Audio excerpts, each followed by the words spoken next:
TP e TTPA, na avaliação da via intrínseca e extrínseca, avaliação da saúde do hepatócito, e ainda vou te ensinar mais uma coisa: saber se a alteração do TP e do TTPA é causa de um inibidor ou falta de algum fator da coagulação. Então, vamos começar a conversar.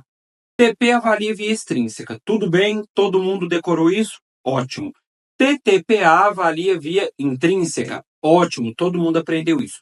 Só que todos dois avaliam a via comum.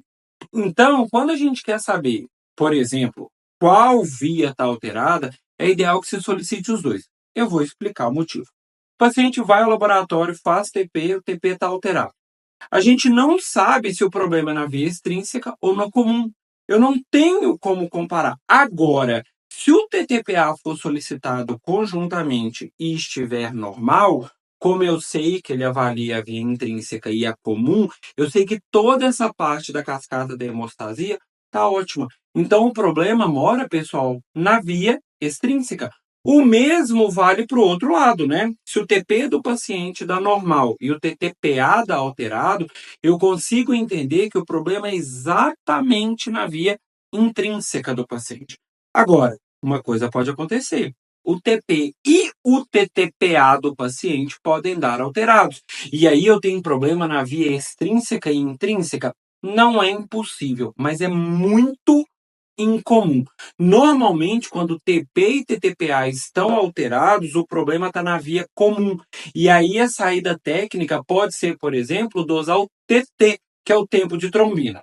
Bom, tudo isso está amarrado aonde no hepatócito? No fato de que é eles que fazem todos os fatores da coagulação.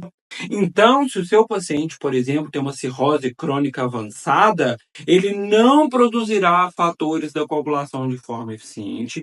Logo, ele pode, em algum nível, ter alteração de TP, TTPA e até TT. E como se não bastasse os hepatócitos terem ligação com a hemostasia secundária, eles também possuem ligação com a hemostasia primária. Afinal, vale lembrar, pessoal, que são os hepatócitos que produzem a trombopoetina, o hormônio que vai falar com os blastos da medula óssea para produzirem plaquetas, né? Vai acontecer a megacariopóiese, seguida da trombopoiese. E tudo isso se amarra em problemas da coagulação.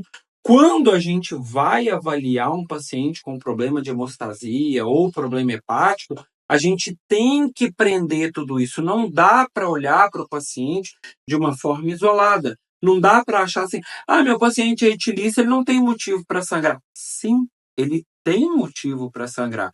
E essa avaliação completa cria o profissional que vai defender esse paciente. E por isso é essencial que você se pós-gradue.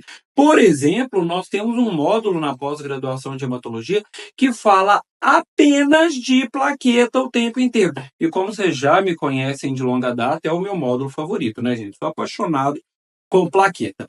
Bom, continuando a nossa conversa, eu prometi para vocês no início do vídeo que a gente falaria como separar um TP e um TTPA alterado por uma situação de inibição e por falta dos fatores da coagulação. O que você pode fazer? O TP ou TTPA mix. Basicamente, você vai misturar a amostra do paciente com a amostra de um paciente que você sabidamente é saudável. E aí, se existir naquela amostra algum inibidor de algum fator da coagulação, por exemplo, algum anticorpo, alguma intoxicação medicamentosa, adicionar à amostra do paciente não vai melhorar o TP ou o TTPA do paciente. Agora, se a falta for de algum fator da coagulação, quando você colocar a amostra do paciente saudável, haverá uma correção do TP e do TTPA do paciente. Então, é assim que se avalia TP e TTPA do ponto de vista da hemostasia e do ponto de vista da fisiologia dos hepatócitos.